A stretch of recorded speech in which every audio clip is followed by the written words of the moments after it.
All right, everyone. Welcome here. I'm so happy to see your faces. What my topic is today is the real reason infant providers aren't taken seriously. And this is for you if one, you're an infant professional, and if you want to give results that can't be ignored. I'm using the word today essential. And get paid for it. That's another part we're going to throw in there today, right? So, essential as opposed to only an extra, as opposed to people say this is a luxury and stuff like that. Well, I have a different view about that. All right. And I want to share that today. So that's one reason. Those who are live, I was asking you what drove you here today from the email or the post. Like what part did you feel? Because we can definitely make sure we hit on that. So before we start, just a little bit brief medical disclaimer. Um, Obviously, this is not intended to teach you clinical skills. You will not have a clinical diploma or certificate. Everything I teach and I share is for education, specifically crafted and geared for childcare professionals within your scope. There's no diagnosis, any of that. So if you ever think that when I say something, you can let me know. I'm a bit totally push that out. That's not what I'm asking of you. All right. We already talked about the who's is for and why a little bit. I'm going to move this. But I want to touch on there's a gap between caregiving, like caring for a baby, which is holding them, feeding them, getting them to sleep, all the things. So I'm a mother of two, and I did all of those things. I unfortunately did not know about a lot of you amazing women. It just wasn't even in my consciousness at the time that I could have had some amazing person. Um, and so I know the feeling of, I can completely identify with the feeling of the moms who did not have a doula or NTS or nanny. But I want to talk about this gap that I personally have experienced. I've been in it, I teach it, I live it, between this care of a baby, which is like helping a mom, supporting her, um, letting her get some rest. And yes, those things are important, and there's the other side of this. Well, we're talking about the gap in a minute. I want to point this out of the clinical care. And so that's where I my expertise was. So there's a space in between, and it's kind of depending on where, what your experience is. But this space in between, there is so much opportunity for the direction and improving the brain communication of a baby that can be overlooked because people don't talk about it. People don't really know about this space. So there's care, which of course is important. The baby has to be kept alive, so I'm not minimizing it. But then there's the clinical side, which is when something takes a turn and this baby turns into, a young child or toddler or whatever it is, and challenges present themselves. And I don't know, you guys, how much um, experience you have in this area, but it can be something, their communication changed, and then everybody looks back and it's like, oh, I do remember that child didn't really like to be held, or really never rolled. Like I thought that was fine at the time, or whatever. So you go to the pediatricians, and eventually it gets bad enough where some children will be sent further on that clinical journey. And then that's where their life goes from this path right here to a sharp turn, and it ends in a completely different place. And I lived that for over 20 years, and I in all different aspects. And so what I am standing for these days is helping providers like you who are literally in the most influential spot, but nobody really knows it, and helping you identify this gap and then sharing some ways that it can be filled. So I hope that makes sense. I'm like setting it up a little bit and then, okay, thank you. And then we will, obviously go deeper into that as we go. Um, One thing I want to add, this will play into what we're talking about, is that these days parents have big trust issues. There's a lot of confusion because there's so much information out there. So even if they might have hired you, a lot of times they hire for like a small little box. Like, I finally got over the I don't need to do it all by myself and I could get some help. And then there's like, I'll get help with this. And so what I've experienced is that there's a scope that you can be stuck in. And so then even if you have experience with, let's say, development or a feeding complication or something deeper, you're not going to be heard. And this is not always, but I almost everyone that I meet, talk to, and who joins and works with me feels this way. And so you're not heard because that's not why you were hired. So there's the gap we're going to talk about, and then there's the perception of what you can even do and what you know, and why are you telling me this? And I mean, I know as infant teachers, it's also a big thing. Um, like, that's not what you know. Why are you telling me something's wrong with my baby? Uh, so anyway, but it's not only geared to disabilities. There's no diagnosis involved. But this feeling, I know for experience, can cause this resentment and frustration and like not fulfillment in your job. You want to, give more, like a glass ceiling, right? So do you feel, start with just a simple question so I can feel where you are. Do you feel that you're taken seriously enough in what you do? And if you don't mind, drop in the chat. Are you perceived as essential or luxury just to help with baby things maybe affluent moms can afford so that they can rest? Okay. And like I said, I'm not saying that's not important. We're just moving into that gap space. Drop in the chat, like a non-negotiable is what I'm talking about. So that was a kind of a yes or no. Do you feel you are essential? Are you viewed that way? Okay, so now in order to be perceived as necessary, essential, I like that word better, um, as this high value, what did I say? People will figure out the cost. I don't think that's what that's supposed to say. Sorry about that. I know what I meant. That people will figure out the cost for you. That's what I meant. I was like, why did I say it like that? Um, you know what I mean? Like, it's so important they'll figure it out. Are these things that you've tried? Do you feel like this is what you have to do? Um, Work longer hours. I have a current student, and that is her go-to. That is what she's doing. And she is significantly older than me, so that is not sustainable. But she just gives, that's what she does. So we're working on that. But get a degree, right? Um, okay, that's good. I'm reading a chat, sorry. I probably should touch on this later so I'm not so distracted.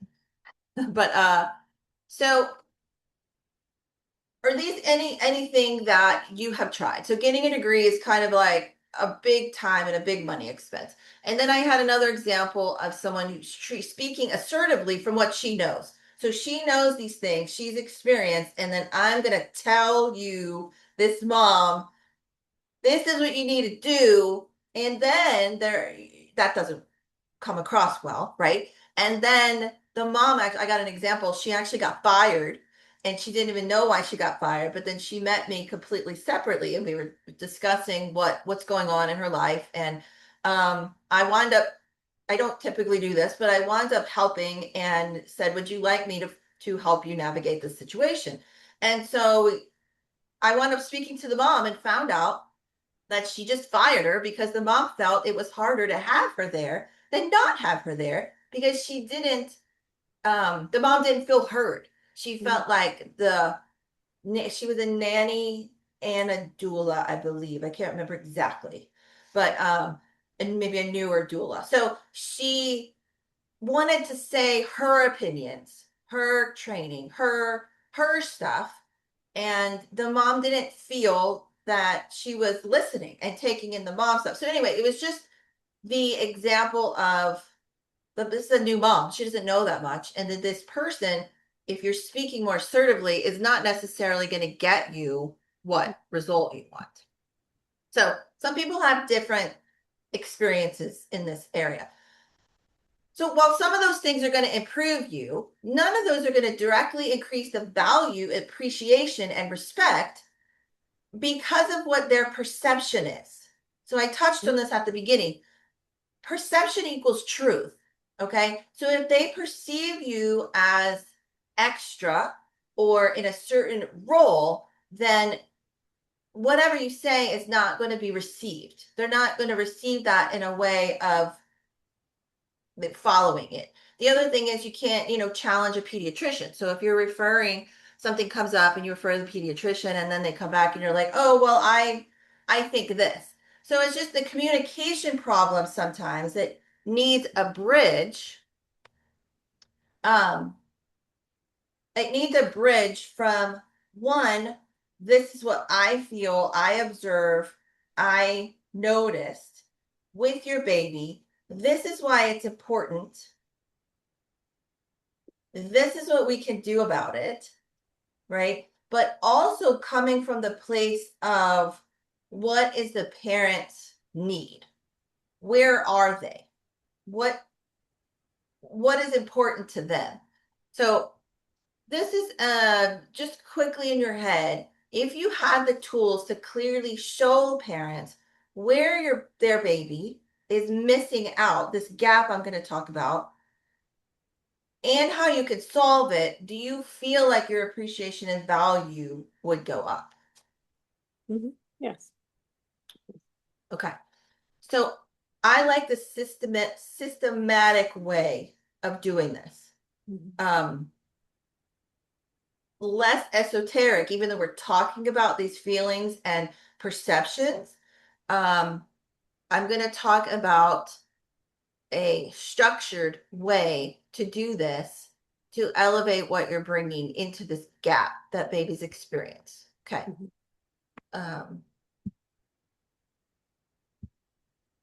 So we touched on this, but just so you could see it, just if you feel like this, okay, there's a story I want to tell you of having a calling and wanting to know how to monetize it better, but not feeling like essential and fulfilled. So I had a NCS and nanny, and there's usually like multiple titles because you guys try really hard and get a lot of education. So she needed to make money. So she went to a part of the world that a lot of wealthy families came so they could so she could take care of their children and she could make some money. And she found out that even though she was making money, they weren't appreciating her because they didn't really care about that. That wasn't valuable for them. They just wanted to go out and have someone watch their child. So they weren't she wasn't getting that fulfillment that she should. So she wanted to make a bigger difference and change. Well, that's not the page I want. So that's what we're talking about today. Now, earlier in my career, I did not feel my career as a pediatric physical therapist and an educator. I didn't feel that I could change the system to make a bigger difference. So, especially babies who've been in the NICU. And if they're in the NICU, they come with a lot of challenges that people don't always know. And so I just didn't feel that I could change anything to make a difference. I was a pediatric physical therapist, and that's a great job, but I felt like I was the after story of all these children who had hard times. They already had problems, and then they come to me, and then hold on. Oh, Sarah, she's back. Sarah, did you make it back? Oh, hi. Okay, I'll repeat this part. So I was just saying, earlier in my career as a pediatric physical therapist and working in neurological challenges and an educator, there was a system that's already set up. And so I didn't think that I could change anything to make a bigger difference. And I'm already making a difference, but it was like I was part of the after story. So they already had whatever their birth was, and they already, oh, did she go out again? Okay. They already had whatever happened to them, right? And then they come to me and I can do as much as I can. I can try to figure it out and then try to give them the best life that I could. But they already had to have these things, right? I was just one person. I don't know if You you've know, ever felt like this, right? But like you're one person, you're doing your best, you're doing your job, but I wasn't like different. Couldn't make a big difference. You're limited by your role as a nanny or a teacher, but outside of your scope. And so after fast forward, a lot of babies I was meeting and realizing there was this space, I was like, there's got to be a better way to do this. There just has to. Um, so it wasn't that I couldn't help, it was just that it was coming too late. So that's when I changed everything. And I started working in this first year, creating the baby's movement patterns and their brain structure as it was being developed. And I was like, this is where I need to live. I'm creating it instead of wishing I had the magic wand that I always wanted in my sessions, because the child can't, you're like, okay, they want to learn how to walk, and I'm like, okay, so my job is to figure out all of the dysfunctions and why they can't, what's going wrong, and too tight and too weak and and I'm like, if it's neurological, it's really hard to change that then. you know it's patterns and habits, and the child doesn't know that that's not how they walk. They think that's how they're supposed to walk, right? So I'm like enforcing these things on their brain, and then they try so hard. Anyway, I love my job when I can make change and when I can help. And so um I anyway, I started working in the first year to help creating these things before they were broken. Um, and so now focusing on sharing this with you, because you're the ones who are already in place to make the biggest difference. So Sarah, I was just saying that I used to work with children who already had issues. And so it was like, I felt like I was just part of this after story. They already had this stuff, nothing could have been changed. And then it was like, okay, I always wanted a magic wand because their body or their brain already had this pattern. It already had this habit, and they didn't know they're like, they don't know that they're walking wrong. Like they think that's the best way to do it, 'cause that's what they know. And so then it's a hard place to be in, wanting to fix it as best as I could. So that's, anyway, I was just sharing where I came to changing my direction, to flipping my thinking, right? Let's create this before it turns into that. And so you may have a question, and that I can take it later on. What if there's a neurological event and they have, some brain damage? So that is definitely a case that I can answer to. Um, but I want to share give you all a little bit about what you can take from today also. So if that is a question, jot it down. You can ask me at the end. Um, so just a couple things that shifting this thinking has achieved in post clinical PT world is allowing, I didn't even know this was a goal. I talked to people. So I met this mom in the bathroom and she looked like she was struggling. And I don't know if you meet people in the bathroom or it's just me, but she's trying to breastfeed her baby under a cover. And she's got three toddler-ish running around, and the baby's arching under the cover and screaming. And the mom's like, yeah, hi, this is my life. And I was like, do you need any help? And her face, she looks up and she stared at me. We're friends now. And she goes, you can help me? I'm like, yes, I can help you. She's like, what do you see? And I was like, well, first meeting someone, I was like, I'm just first noticing how, it's a feeding experience. Your baby is very stressed. She's having a really hard time. And I was like, this is not your fault. You're not doing anything wrong. I think she's uncomfortable. She's not organized. You know, she's like, no one has said those words to me.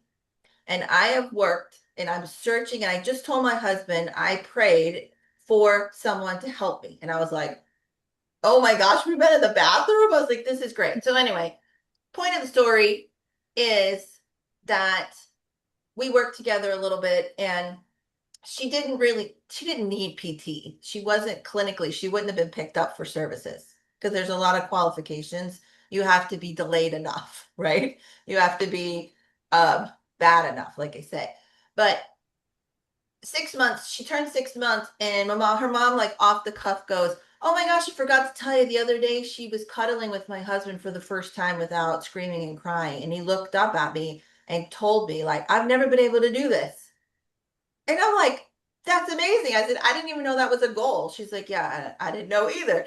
And like one day she walked to a session and she had like 6 or 7 carriers. She threw them all on the ground. She's like, she won't go in any of these. And I was like, okay, let's figure this out. And so we figured that out. She could carry her around the house. She was only breastfeeding on one side. Um, she was rolling one way. So all of this stuff, this is a long way around telling you, because stories, I like stories better, that all of this is connected. Their feeding is connected to their neurological state. It's connected to their movement patterns because movement is a window into what is happening in their brain. If a baby is doing all the things they're supposed to do beautifully, like, oh, they're here, everybody's happy, they can do the 6 month position, they can roll, they can do all the things, that is communication, that everything's connecting. It's going, it's the right, the left, the communicating, corpus callosum, all the things. It's like, awesome, what can we do next? So that's the baby where you're like, okay, so because you can know, because you can read that communication. And if it's not happening, that's communication that a lot of people don't speak that language. Okay, because it's clinical and it has to wait. So that language, if it's being shared, is not being heard, like it's Chinese or something, right? So a couple other like what I feel is achieved by starting early like this is that a lot of infant caregivers will go on and help. Why is my stack so random? Help other babies that like I wouldn't have even met. And so for me, that's huge. Like just being able to prevent other people from struggling that didn't have to meet me and come to my office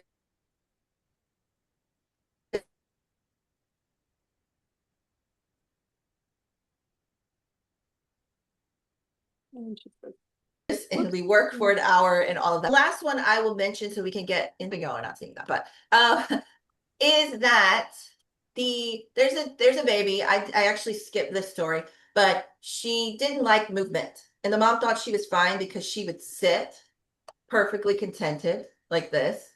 And she was like getting older and older. Anyway, I met her to work with her son, who was my son's age at the time, for his PT, like we were doing actual PT, right? The baby is sitting there through the whole session. And I'm like in the back of my head going, 6 month old, 7 month old, 8 month old should not just be sitting there. So anyway, come to find out, she hated movement. Her sensory system was not organizing at all.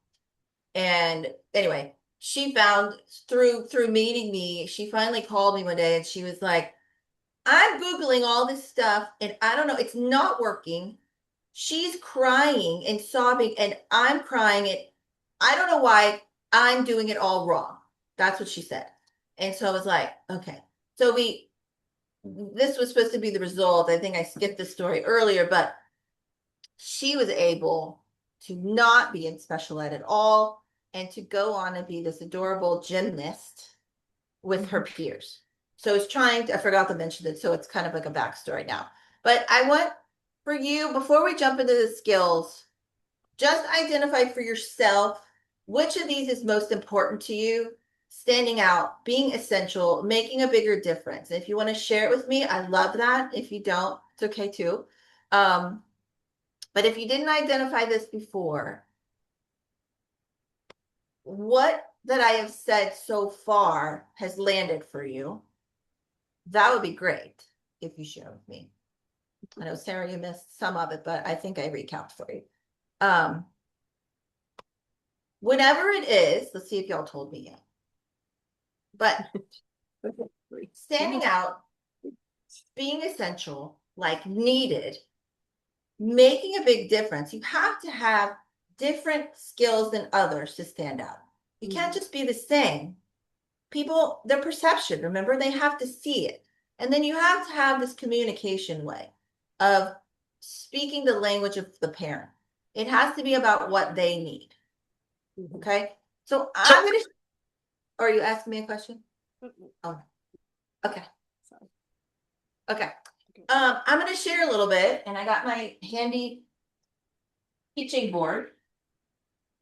Okay. I'm going to share a little bit with you today on how this works. How can you start? I'm going to identify the gap a little bit more, and then how you can start filling it. Okay. So the first part is a structure and a sequence. Okay. Now, why this is important to have a sequence of movement. Sorry, I didn't say that. A sequence of movement. Picture, what ages do you typically work with, both of you? When do you start and when do you leave? Like some people are 12 to 16 weeks, they leave and they start at birth, some are different. So that would be helpful. Having a sequence, yeah, drop it in the chat for me if you can.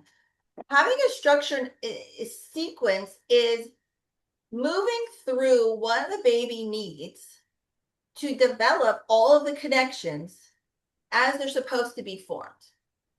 All right. In here, I will mention primitive reflexes. So primitive reflexes, I don't know how familiar you are with those, but they are, okay. Awesome. Thank you. They are imperative to moving down the birth canal. They're imperative to a lot of things, and they need to come and they need to go away.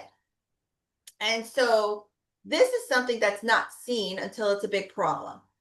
And so I go into this in a, I'm actually doing, I'll share the info later. Since you registered, you'll get it. I'm doing another 2-day kind of more into this training that I'm mentioning right now, because it's only 1 hour. And you just met me, so we have to kind of go back. But the sequence of movement, if it's in a structured way, the baby will get the same movements every awake period, ideally. That will structure the communication, will structure the pathways, all of the things that are happening, because you probably know this. Babies learn through experiences and opportunities. They don't learn by themselves doing nothing. They learn through what they experience. So if it's good, they learn with happiness. The connections are 400 times stronger.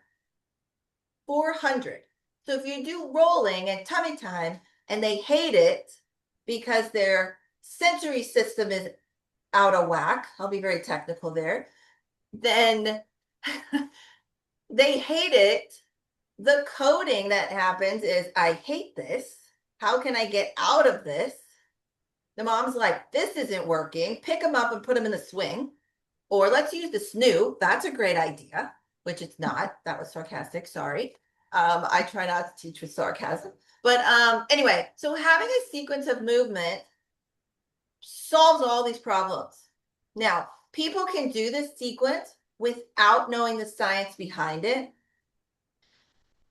And you don't have to go on Instagram and pick and choose activities to try to do, which, not that those are bad, but you never know if that's the right one for that baby. Parents don't know either. They're like, oh, I'll try this today. Oh, that didn't work. Like some of them. Okay, I am going to say this. I don't usually say this.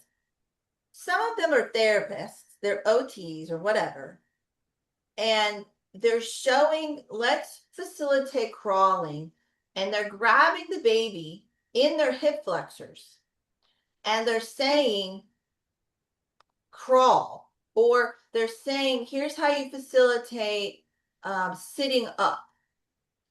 So the baby's like all fours or on their belly, right? And they'll grab the hip flexor, which I'll say in a minute, and it's like, here you go, come up or crawl with this muscle here.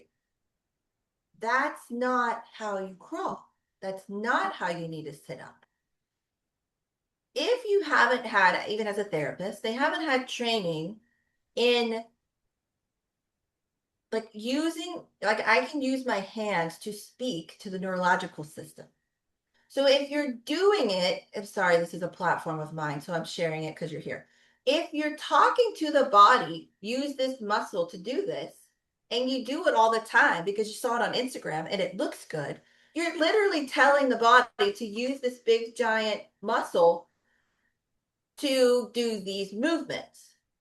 It's not the right way. So when they're facilitating it wrong and I'm watching it, and then they have like 10,000 views, it makes me a little bit crazy. So this is the soapbox of why having a sequence for each age is so great. So I'll go through this here because what I was gonna say next is um anybody can use the sequences and stop there. You don't have to be trained as anything. You don't have to know the science behind it. You don't have to have my neuro, training that I think is super interesting. You can just do the sequences. You have a day, what do you call it? I call it a wake schedule, and a parent does them every day. So let's say you learn the sequence. You can tell the parent, do this every day. They don't question you. You know, oh my gosh, I've given that baby like a lifetime of amazingness. And by the way, you need to be able to communicate that you just gave that baby a lifetime of amazingness so then you can charge for it and be perceived for it and elevate your career. But that's after here. So the next part, if you want to learn, so I'll give you a little bit of the sequence. That's coming in that longer training too.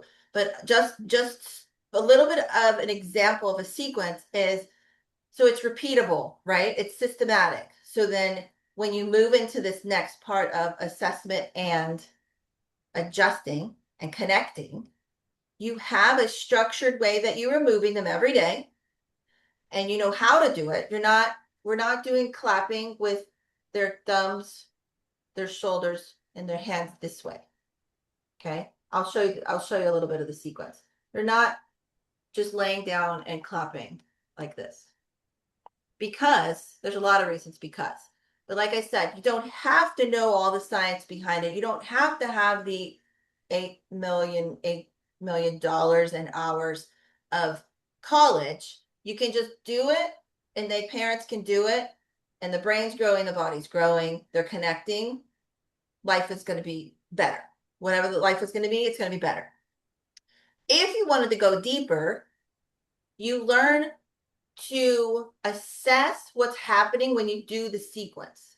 So, for example, assessing is not clinical. You're going to do the sequence of, well, first we start with the neck mobility. So I do this, and you want the baby to follow you. How far can they go? I have a little video of this. I'll show in the next training. You go the other way, and if you go fast, it doesn't work. So I teach all of this. You go, you you will assess, how did they do that? Did it work? Did it not work? So like I said, structure, sequence, no brainer. Everybody just does it. They don't question it. Or you go in, you can learn. Okay, the next part is the clapping and singing and etc. So the shoulders should be in a certain position because if, for example, they are extending too much, you're going to feel tightness. Okay, so you go into the second part of the sequence and you're just doing it like I said, where you extend all the way out You extend all the way out and forward each arm. And then we clap and we sing, because remember I said everything, the emotional regulation is also happening. Everything's connected. I'm giving you guys like all of it like super fast. So I hope that's okay. Not all of it, but I want you to understand. So all of these things are happening. You're stretching, you're myofascial releasing, you're doing things, but without the clinical title, but you're doing them. So you do what I tell you. We do the stretch out, we do clapping, we do the way that we're engaging. So then their emotional system's coming in, and you notice the right arm doesn't do what the left arm does. The baby pulls it out of your hand or something. That's one thing that can happen. You notice that because you know now.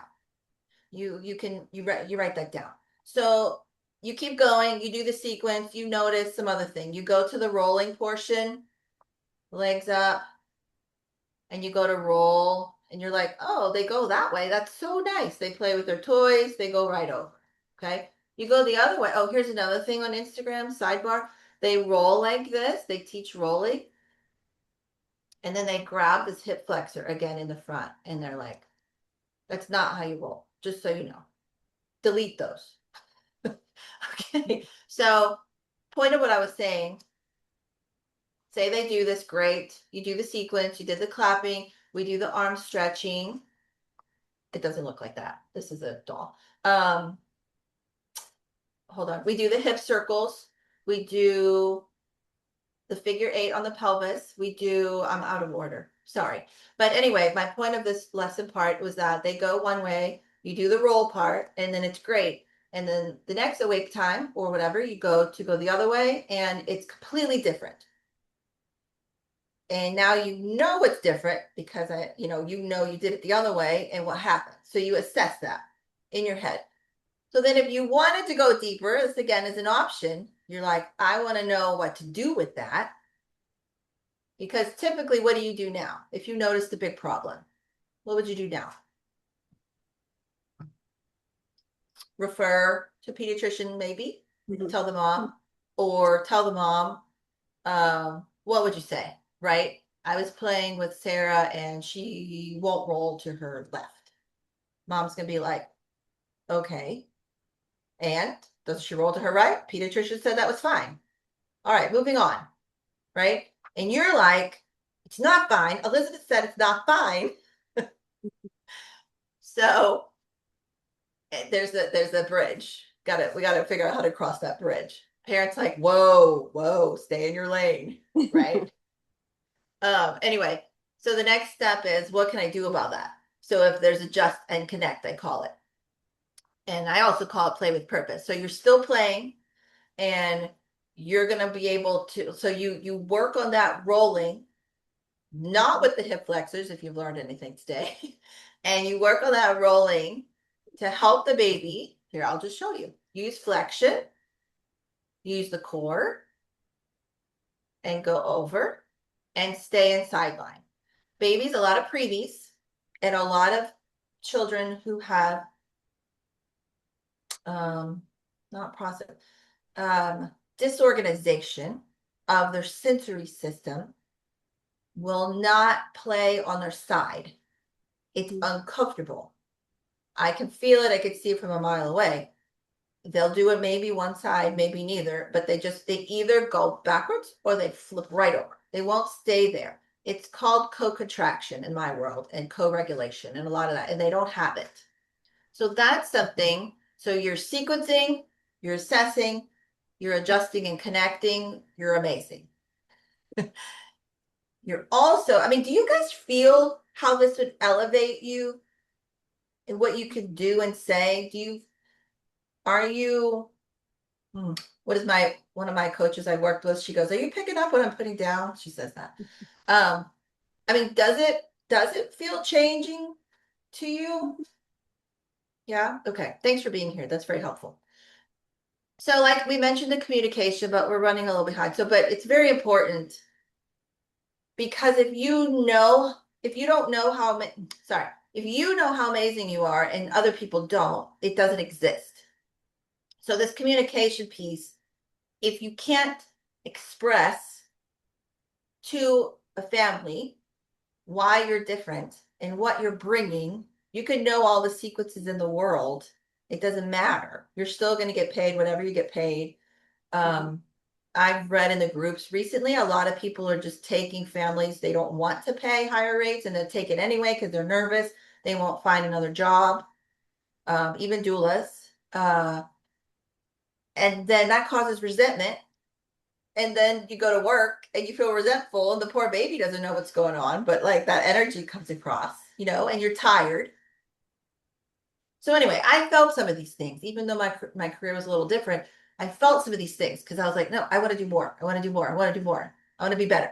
So the communication is really like the biggest part. Like I said, you can have all the education, but I can have all this education, but if I couldn't stand here and communicate to you in a way that reaches you where you are and tells you something to do, it doesn't matter what I have. Does that kind of make sense? Okay. Last one is refer. So that does not get taken out of the picture, of course.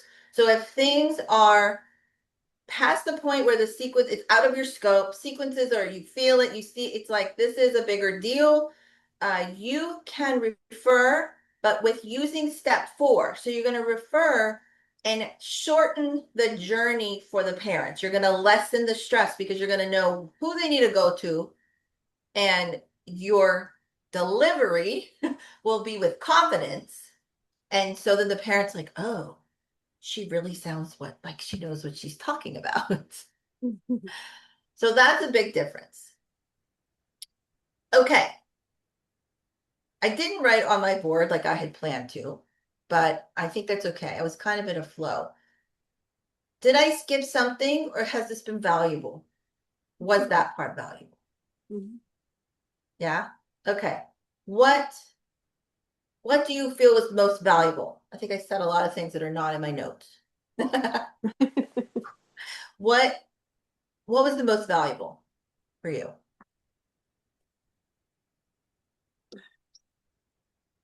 Speak out. You don't have to type. Okay. I just talking about the different sequence and being able to expressly say, okay, I noticed this, but it works over here, but it doesn't work on this side.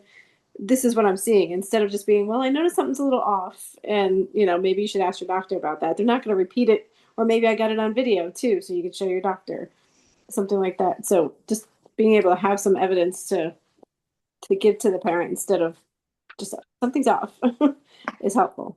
And did I land how what you're seeing is so important?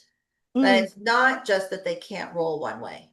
hmm. Like that's just the visual sign that we get. Sure. That's not the big deal. The Right. big deal is that it's telling us something, Right. right? Yeah. Okay. The Tara, do you framework want to share? that, yeah, the framework is so helpful. And I think when parents have a little bit of a why or some better understanding, instead of it, oh, well, that's just part of normal development. They only roll one way, or oh, their head they only prefer to nurse on one side because they're more comfortable, or I have more milk on that side. Being able to explain a little bit more the why and point to some specifics, I think just gives parents more confidence too, and with what we're offering them. Yeah, agreed. Thank you for sharing that. Do you feel, either of you, that that would give you more confidence as well? Absolutely. Yeah. Mhm. Because that's transferred, right? Mhm. Hmm. Okay. Is it okay with you? I share a little bit about the NeuroPlay consultant program, and then I'm happy to take some questions. Sure. Okay, thank you. So this, I don't have like the whole list here, but what I have is the opportunity, it's the path to learn all of these pieces, the sequences that I have put together, that I've created. And when you learn those and the assessments and what to do to play with purpose, you can become a NeuroPlay consultant, and you get to add that to your credentials. You're adding that to your confidence of what you put out there. And so it can be changing for any of those things that you listed to yourself at the beginning that has been a struggle for you. I feel very strongly that this knowledge is missing from just what's given to in doula academies and newborn care specialist training. And it's just not included. It's not viewed as a big deal because the path is, well, you just refer to the medical system. But there's a whole space right here. There's a whole space. There's caring and there's clinical medical system. There's a huge space. So that's just where this comes from for me. These are some of the details. It's a coursework and we meet live twice a month because I really, really want my students to gain this and change their identity of what they can provide and how they speak. It's not just a course that collects dust. I want you to actually be able to make change in the world. And so we meet twice a month. You have action items. They're not hard. They're just to get you into this new way of practicing and thinking. I have some two really great bonuses that I'm offering for this training here, and that it's a 6-month program. I didn't put that on there. It can be completed faster. You still would get all of the mentoring, but the last part is also a mastermind where you work with an actual baby and family. You find one, you offer this. I give you the language for it. You get the whole business starter kit of what to say. You go do it in real time. You send me videos, you come back to the call. And so by the time you're finished, you should be, if you've been doing your work, ready to incorporate this. By the time you're going to go get your next job, right? So before 6 months from now, you could go interview or you could be looking for your next positions. And whatever your goal is, you can achieve that. So say you want your rate to go up by $5 an hour. Say you want another person worked with me wants to extend her contract. So she wanted to work longer with each family to make more revenue. So then she didn't have to keep looking so much more. Some people just want a higher rate. Some, my most recent student, she's like, I don't want to work nights anymore. And she has an agency that she said, I want to just be a development consultant and go book these sessions with people. And so it depends on your own personal goals. And I help you customize that if this is something that's a fit for you. These two bonuses, I'm happy to share more. So what I'm offering here, if it would help for you to talk to me personally, to see what are your business goals, to ask me a question, what would this do for you? Like, what is your training already? How would this look? And I'll just help you explore what's holding you back from reaching what you want. Say your goal is, more a higher rate. So then you don't have to worry about your own family, your own stuff. You want to make a little more per client. So if that was your goal for me, we would talk about how to get you to that. And so if that would be helpful for you, I have my calendar link. I'm happy to share it. If you are, that you are in, I have the link. I do offer payment plans. I have the information page for you. What did I forget? So I guess my biggest thing that I'll say before we have questions is that whatever deep down you feel drew you here or draws you to do this work, that you've accepted that you cannot, achieve that next thing. Maybe it's a rate you've accepted. Maybe it's that, well, that's for other people because they're doctors and therapists or whatever that thing is that you've accepted and that you want to make that bigger difference. Think about whether in 6 months' time, if that could change for you, what would that mean for you? What would that feel like? What would it look like when you go to your next job or your next interview and there's like 5 other people being interviewed? How, what would look different for you? How would, choosing that job or getting that job, would it be easier, quicker, more money or whatever? So just, that's what I'm here for. That's what the calls are for, to support you with. And, I'm happy you're here today and I am here for your questions. Here is a quote that I love to use. that habits are formed by repetition, whether it is learning ABCs or walking. Whatever you do, you learn to do better. If you walk badly over time, you're going to learn to walk badly better, but you will not learn to walk well. So she's amazing. She's an author and a neuro something, neurofunctional. I forget what her title is, but she's a physician. All right. I'm here. What was valuable and what can I support you with? Um, I mean, it's been great, honestly. I just, I guess I just need more information about the class and the payment plan because I'm between work right now. So Okay. I'm happy to answer that. Sarah, do you have a question about that as well, or do you have a question about Yeah. something about today? Yeah, I was wondering more about the program and specifics, and then even just a way to share it with my broader community of people that are infant care specialists and how to like get the word out also about it. Okay. Okay, awesome. So I let me grab this calendar link. I think it lets me copy from here. I'll get it.